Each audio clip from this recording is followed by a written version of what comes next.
Ayan, mega love shout out. Isang magandang araw, isang magandang gabi sa ating lahat. Nakikita nyo naman sa ating thumbnail, ang ating topic po ay walang iba kung hindi ang walang kamatayang issue kay Yang Mi na hanggang sa ngayon talagang issue at issue pa din. Ano po? Ako'y nagtataka lang ano po na sa kabila ng sobrang daming issue para kay Yang Mi, o sino ba ini-issue ba si Yang Mi o si Yang Mi talaga ang may issue? Ano ba? Ano ba talaga? At tanong ko lang din, bakit po sa kabila ng lahat ng sobrang dami ng mga ka-issuehan na kanyang kinasasangkutan ay nagiging matatag ang Yang Mi. Sabihin natin talagang parang maiyahalin tulad ko, no? Kapit ko talaga, no? Yung parang tuko ko makakapit talagang hindi talaga halos makabitaw-bitaw. Ano po? Sa kabila ng lahat ng kanyang mga pinagdadaanan, kung ano mga kinasasangkutang issue, talagang napakatatag, napakatibay at talagang hindi kayang matibag ang isang Yang Mi. At ano ba? Ano ba ang kanyang pinangahawakan? Ano ba ang kanyang pinaghuhugutan? At talaga namang hindi matibag-tibag o hindi siya natitinag, ano po, talagang matibay ang kapit, talagang nananatili siya sa kalingap. So, saan ba humuhugot si Yang Mi ng katatagan? Ano po? Yan, mga katanungan po ito kasi napapansin ko, ang tagal na, maraming mga issue kinasasangkutan pero hanggang sa ngayon nandyan. So, kaya ang tanong ko, ano ang sekreto? Ano ang saan siya humuhugot ng kanyang katatagan? So, ano ba ito na naman? So, ito, reaksyon na natin itong si Maestro 21 TV, isang reactor, reactor. Ayan, syempre nandito na rin, may promote na rin po natin isang reactor na si Maestro 21. At dito nga ay meron siyang nireaksyonan patungkol kay Marzano. So reaksyonan na rin natin. Ito ay isang paraan din na ma-promote ang isang reactor na si Maestro 21 na napakagaling din mag-reaction. Suportahan po natin. Guys, si Sir, at lalo na po itong si Miss Yang Mi na suportahan po natin si Sir Maestro 21. Ang sabi niya, at lalo na itong si Yang Mi, wait. Kami ikinakabit na issue. Ngayon naman po ay latest na issue po sa kanya yung pag-alis di umano ng at kanya pong mga sponsor na sinasabi. Ayan. Maraming mga nakakabit o ikinakabit o ano ba? Ini-issuehan or talagang may issue kay Yang Mi, ano ba talaga? So, may mga nabuwag daw o may mga sponsor daw na umalis na sa kanyang binuong grupo. So, isa pa diyan dagdag naririnig ko na tinatambak ang sisi ng ilan, hindi na kasalanan daw po ito ni Berador. So tuloy muna tayo, guys, napindot natin bigla So tuloy na tayo. Wala po silang hangad kundi tumulong lamang pero sila pa po ang nababalahura. Okay? Pero hindi po yan yung pinakapaksa po natin. Puntan. Ayun na, speaking of nababalahura, nabanggit na din. Talagang nandiyan na. Nababalahura talaga kasi ang ibig ko sabihin ng balahura, pagkatao na niya, kumbaga sa madaling salita, ang mga nagre-reaksyon na iba, personal attack. So, pagkatao niya, yung inatake ng ilan na reactor. So, hindi na ako mag-name drop. So, may ilan na ang atake ay personal. So, nalilihis, wala doon sa highlight na dapat yun ang tutukan, highlight topic. Ano ba yung topic? Isang halimbawa na doon sa kinasasangkutan na naman ngayon, yung kinasasangkutan na naman ngayon, na di umano wala raw transparency. At iyan ang kadahilanan kung bakit po umalis ang mga sponsor na iba. Mababanggit ko na. Ayan ang dahilan kung bakit umalis, nagkaroon ng Jomcar 23. Yung Jomcar 23, ito ay dating kasama ni Yang Mi sa Jomcar 18. So, kaya nag-aalisan ay dahil sa kawalang transparency. Gaano katotoo ito? Po natin itong komento po, Comment po ay sumasang-ayon dito. Comment po ninyo to. Ito po sa komentong ito, mga kalingap. At bago po tayo magpatuloy pala, mga kalingap, ay kung ano man po ang sasabihin ko dito ay akin pong paniniwala, aking opinion po lamang. Opinion po natin base sa ating pong mga napapanood, base po sa mga nababasa po natin mga komento. Stop lang muna tayo kasi mahirap po na ituloy-tuloy po natin kasi baka tayo ay meron ng paglabag sa YouTube at nawawala na yung fair use na paggamit tamang paggamit ng video, play stop, hindi po pwede isunod-sunod. Kasi yung napaka-importante po na pwede po tayo may strike sa audio. So, pwede naman po. Kung halimbawa may strike, hindi naman tayo strike ni Maestro, ni Sir Maestro 21. So, i-clear ko lang po. Baka sasabihin po ng iba, may nagko-comment na bakit ba hindi mo na ituloy-tuloy ang pag-play ng video at nabibitin daw po. So, i-correct ko lang po. Fair use dapat. So, as content creator, so alam po namin ito. Kailangan ng paggamit ng video, hindi dapat diretsong paggamit. So, play stop. Kung mag-play ng video, iwas audio strike po. So, dapat maintindihan po kami. Sasabihin ng iba, nakakabisit kami, nagko-comment, nakakabisit nakakabisit na manood. Ilang beses ko sinasabi, hindi po natin kailangan isunod, tuloy-tuloy. At tamang pag-reaction sa isang video, play stop. Ganun lang po. Ano po? Tuloy. ng mga ng mga taong nag-iisip o mga taong medyo napapaisip Napapaisip. kung nasaan ang mga perang Ayun. inambag at naipinagaan po Ay, kay Yang Mi. Miss Yang Mi. Alam nyo, Alam niyo, sa totoo lang, matagal na po kasi ito eh. Ito yung isa sa ka-issuehan din na kung bakit nga, di umano, ay kaya nag-aalisan yung ibang mga sponsor, kaya nga napunta sila sa Jomcar 23. Kasi nga, before, nasa Jomcar 18 sila, dahil di umano nga sa kawalang transparency, katunayan, noon pa man, may naghahabol nga ng pera na ganito, minsan nadodoble-doble yung mga bigay nila. So, matagal na ito, kaya nga nagugulat na ganun ka-strong, ganun katatag, ganun siyang minaihalin tulad ko sa isang tuko, kapit tuko talaga. Talagang hindi halos siya bumibitaw. Kaya saluduhan po natin si Yang Mi. Talagang kapit tuko po yan. Ano po? Ang maganda naman yun. Talagang sa kabila na lahat na kung ano mang mga ka-issuehan, ano mang mga ibinabato, ipinupukol sa kanyang mga issue. Pero hindi siya natitinag. As in, kapit tuko talaga. Kaya ang tanong ko, saan siya nakakahugot ng tatag at lakas? Ano kanyang mga sikreto? Ano ang kanyang mga pinaghuhugutan ng katatagan? Di ba? Tuloy. Walang transparency sa mga kaperahan na ito ay pinapadala ng mga sponsor. Mula noon hanggang ngayon ay issue pa din, walang katapusan. Bakit sukdulan po ang galit ng ibang mga sponsor na nadaklas na, and may isang sponsor reactor ngayon, si Selski. So ayun na nga, at naitatapik nga ni Selski at nandito na nga, naitatapik na ng ibang reactor. Ako itaka talaga, bakit nga ba wala nang katapusan? Ang kawalang transparency, hindi pa ba ito na-solve? Kasi kung walang apoy, walang usok. Pero bakit nga may issue? Yun po dapat matuldukan eh. Kaya minsan nakaka-stress, nakaka-irita, pauli-uli. Ano? Yung walang transparency, bakit hindi matapos-tapos? Tapusin kung ano ba yung hinahabol. Dapat ultimatum na. Kung may naghahabol, habulin. Kung may naghahabol ng pera, habulin. Ngayon, kung totoo, nakayami yun, ilabas sa pera. Bigyan ng linaw. Para matapos, nakakarindi po kasi. Ang tagal ng panahon yung kawalang transparency, hanggang ngayon issue pa din talaga yung kawalang transparency. Ano po? Ang isang organisasyon ay nagiging magulo, lalo na po kung ang pinag-uusapan po ay kung nasaan ang mga perang inambag at naipinagaan po kay Yang Mi. Miss Yang Mi. Alam nyo, ang isang organisasyon ay nagiging magulo, lalo na po kung ang pinag-uusapan po ay pera. Totoo. Totoo po. Kung ang pinag-uusapan ay pera, talagang magulo talaga. Kaya nga ako nagtataka, bakit po may usok? Bakit may mga nagreklamo? Bakit may mga hanggang ngayon hindi makamove on? So yun po yun, dapat talagang masolusyonan matapos na, matagal na po kasi yun. Bakit nga po may mga ilan na nagreklamo? Bakit walang katapusan? Ano po? Ultimatum! Kung may hinahabol, mas maganda rin yung kung meron man naghahabol, may nag-iingay dyan, may nagliligalig dyan. Kung kayo may hinahabol, habulin niya kung meron talaga kayong habol. Naglabas kayo ng sapat na ebidensya at sana kayang kung halimbawa may naghahabol talaga, bigyan ng kapaliwanagan. Isa-isahin na sa ganun malinaw, na sa ganun mas transparent sa lahat. Pagdating sa kaperahan. Ano po? Tuloy. Ang tagal na kasi nito, ang tagal na nito. Puro kawalang transparency. Ito nga, kaya nga tanong ko nga, bakit nga may usok? Alam niyo yung ibig sabihin, wag na yung usok apoy. Dahil kumita na po yung salitang iyan. Eto na, dito na tayo. Bakit nga po may issue na nakawalang transparency? Kung walang issue, walang ginawang pangungupit or ano pa man yan, pambubulsa.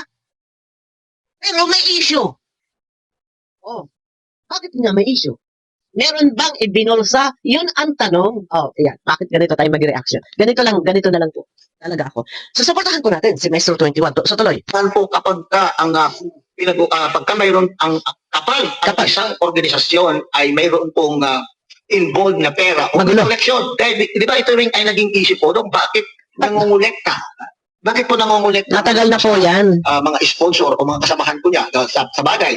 Sa puntong yan, mga kalingap, ay wala naman po siguro masama kung ang kanila pong intensyon ay maganda. Pero kinakailangan ang lahat po na pumasok na pera, na kontribusyon ng bawat nag-ambag, ng bawat membro na kinuhanan ay dapat malinaw. Correct. Yan yung pinaka-importante, malinaw. Pero sa pagkakaalam ko kasi noon, ang tagal na kasi yun, pero based sa aking pagkakaalam, kasi before nag-research din tayo, ako, ang sistema po, watak-watak po ang group chat. Yan po ang aking pagkakaalam. May group chat doon, may group chat dito, may group chat doon, may group chat dyan. And then siyang may pinapasok ang bawat group chat. Shout out, hello. Ayan, may ambagan tayo. Halimbawa, for birthday ni Carla. Tapos, papasok sa kabilang group chat. Shout out. O, announce ko lang, birthday ni Carla, ganito. O, sa kabilang group chat. Ganun na lang sa kabilang group chat. So, ilan itong group chat na to? Isang halimbawa, 5. Ilang grupo yan? Ilang grupo yan? Yung mga nakipag-collab sa John Car 18. Kung halimbawa 10 grupo, isang halimbawa lang, isang halimbawa 10 grupo, pinasok ni Yami lahat yung 10 grupo. I mean, nakaalsa sa lahat ng group chat. So, bawat group chat nag-a-announce siya. So, kung yung isang group chat sinabi, sige, sagot namin ang palit yun. Paano po? Kung pasok niya yung isang group chat, sige, sagot namin ulit ang palit yun. So, dalawa na, nagkakadoble-doble. Sa kabila, sagot yung cake. Ay, may sumagot na iba na cake. So, nagkakadoble-doble. Ang tanong po, dapat, ito sa lahat ng nalikom na pera, naku, babalik na naman tayo dyan. Ang tagal na po talaga sa totoo lang. Sa lahat ng nalikom na pera, ito po ba ay may mga update na, oy, si group, Barbara, ay may ampag na lechon. May lechon din kayo, nagkadoble na. Ito ba ina-update niya? Ganito. Medyo magulong aking salita. Sa madaling salita, dapat sana ang lahat ng mga tao sa bawat grupo ay pinagsama-sama sa iisang group chat at doon nag-update kung magkano lahat ang nalikom na kolekta o na solicit sa bawat group na group chat. Meron ba? Wala. O meron. Ang nangyayari po, pumapasok siyang may sa, halimbawa, nakaanda siya doon sa group chat, good morning, hi, hello, good morning, good afternoon, announcement, birthday ni Carla, ganito, ganyan, ganyan. So, nag-ready sila. Ang isang grupo, magpapadala ng pera kay Yang Mi. So, yun lang ang nakakaalam. Magpapadala ng pera pang lechon. Yun lang nakakaalam. Si Yang Mi at saka yung isang grupo. Ay, yung kabilang grupo ay nagbigay na din ng pangpalitsyon. Bago ngayon, nangyari ba? Na oras na ng birthday, ilan ang lechon na dumating? Tapos bandang huli, magkakabukingan. Ay, may palitsyon kami. Ay, amin yun. O yun. Doon nagkakabukingan. Kailangan halimbawa ni Carla ng sandals, may nagbigay na. Ay, may mga individual sponsor. May mga individual sponsor pa. Kung yung mga individual sponsor na wala sa mga group chat, ay kinakausap din niya miso. Pag sinabi ng individual sponsor, kailangan, ito, ang palisyon. So, ilan na? Ito ba na-update pa niya may sa ibang mga grupo?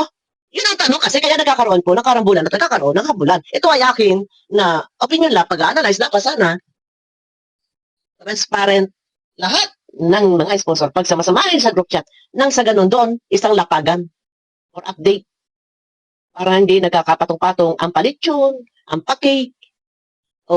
May nagbigay na isang halimbawa Pakikinggan nyo yung aking sinasabi.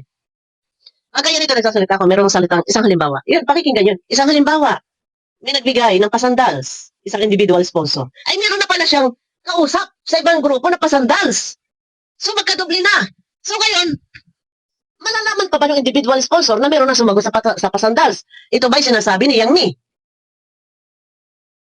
Kaya nga sabi ko nga sa inyo, ako'y nagugulat lang talaga. Hindi na natapos-tapos. Ngayon, doon sa iba, hindi na natin na-play. Ngayon, doon sa iba, kung naghahabol kayo, maglapag kayo na sapat na ebidensya. Para ultimatong matapos na, tagal na nito. Puro na lang, isyong mga kawalang transparency. Bawat membro na kinuhanan ay dapat malinaw po kung saan dadalhin, kung saan gagastusin, Ang pera. at magkano ang kabuuan na likom. Doon yan nga, napaka-importante doon. Bawat, yun talaga bawat group Poncio Pilana, group Maldita, group Lucrecia, mga ganon, Santa Barbara group, Santa Barbara Bendita group. Halimbawa, Lucrecia group, Lucrecia group, 10,000. Dabiana, 20,000. Santa Barbara Bendita group, 30,000. Tapos lahat ilalapag doon. Halimbawa, Tita Maria, 50,000. Tita Sefa, 50,000. Lahat ilalapag. Yun ang pinaka-importante doon, yung copy-paste ng mga ambagan. Meron po bang ganon? Bakit nga ngayon, hindi na tapos-tapos yung ka-issuehan? Baka walang transparency. Kung po tayo minsan nagkakamali, mga kalingap, lalo na po kung pera nga ang pinag-uusapan. So, sa lahat ng organisasyon, dapat maging matapat kung sino po yung tagahawak po ng pera. Meron Yun ang pinaka-importante. Ako'y nagugulat lang din hanggang sa ngayon na hindi nakaka-move on. Doon na lang na kay Selsky, hindi nakaka-move on. Ang tagal na kasi nito. Bakit? Wala bang ultimatum talaga na pahayag dito? Hindi pa ba ito na-solve, sir?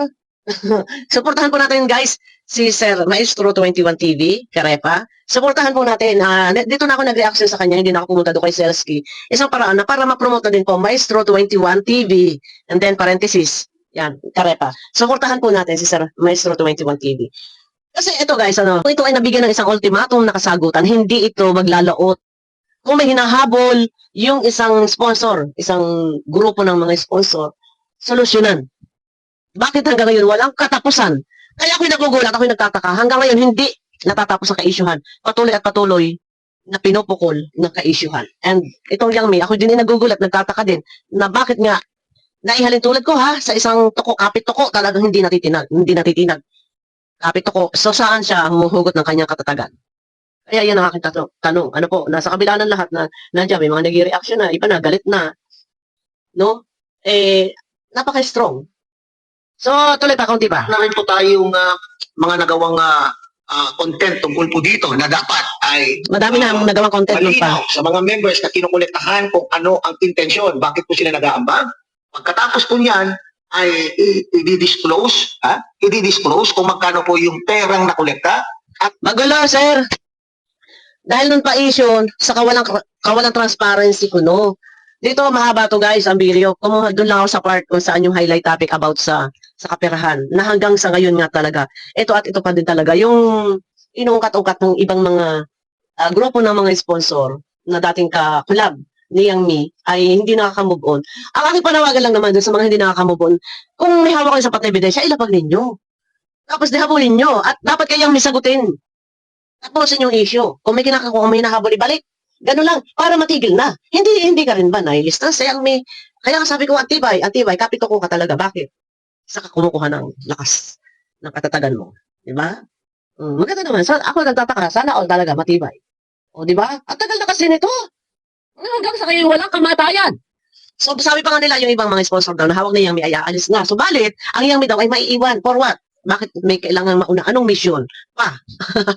O, di ba? Medyo, ayan. Supportahan po natin si Sir Maestro, 21 TV, Karepa. Ayan, may parenthesis, Karepa. Supportahan po natin, guys. At dito na ako nag-reaction sa paraan na i-promote na din ang ating kasama na reactor. Ayun. Matagal na ito, matagal na talaga. Hanggang ngayon, i-issue at issue pa rin. So, one day ago kahapon ito. May issue pa, parang may issue din doon kay Marzano. Ano po? So, abangan nyo ko guys sa aking next video. Ito lang naman, ang akin lang naman dito, ang tagal na nito, na hindi pa rin talaga nalulutas-lutas, walang ultimatum na paglilinaw. Kung totoo ba na ito si Yang Mi ay hindi transparent. No, hindi transparent. Si Yang Mi ba may kinupit? Sa kaperahan? Tanong ko lang, sa kila Selsky, so, meron ba si Yang Mi na hindi na-update? Meron bang mga pera na nagpadala doble-doble? Or ano ba yung mga ano ba yung hinahabol? Yung doong nga ay hindi transparent. Ano po ba? Ano po ba yun? Nasa ganun, dapat tapusin na rin. Ang kay Yang Mi dapat bigyan ng kapaliwanagan. Dahil hindi matatapos hanggang kailan yan. Hanggat si Yang Mi ay nasa kalingap. Ganun ba? Oh. So, hanggat nasa kalingap, walang tigil ang issue. Para na issue na binabato sa kanya hanggang kailan. Pero matatag. Hindi ko alam kung saan ako ng katatagan sa Yang Mi. Ayan, ako, Diyos ko, grabe, tagal na yan. Sa totoo lang, hindi ba kayang solusyonan? Latasin tapusin Yang Mi. At ikaw naman talaga dito ang laging nasa front line. Ay, nang matapos ba? Ano? Ayun na guys, abangan nyo ako sa aking next video. Supportahan po natin, Maestro 21. At dyan na po ako nag-reaction kumuha ng video. Usapin na, di umano yung kawalang transparency. Hindi transparent. So, mahirap po pagka-issue kaperahan ang ibabato sa iyo, parang doon lumalabas na ikaw ay may ginawang kaunumalyahan. Mga ganun tipo. Diba? So, ang tanong, totoo ba? So, kung ito man nabigyan mo ng paglilinaw, siguro baka hindi sapat. Hindi enough. Kasi, kung ito man ay nabigyan mo ng linaw, di dapat tapos na, ay bakit hindi pa natatapos? Diba? Ay, nako. Abangan nyo ko guys sa aking next video. Mega love shoutout po sa inyo lahat. Pakiclick naman po ng thumbs up. Ayan.